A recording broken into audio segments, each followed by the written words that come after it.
Kanak Infosystems YouTube channel. So today we are going to discuss about how we can add or remove column in Aged Receivable report in Odoo accounting. So here I am on accounting dashboard going to Aged Receivable report. You can see various columns are there. So we are going to remove account column. So in coding you can see there are different fields. So from here I am going to inherit the code.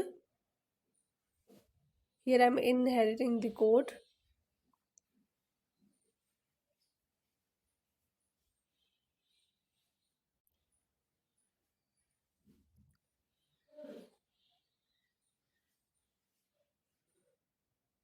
And adding one of the custom module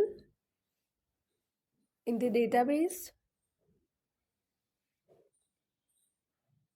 Going to accounting, reporting, Aged Receivable. You can see account column is not there now.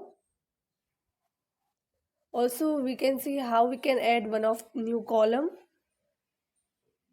Here I am putting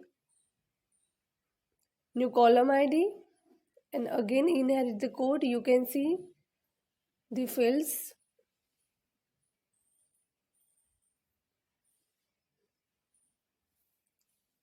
Running the path over there. Just need to refresh the database and you can see new column will be there, name, invoice date.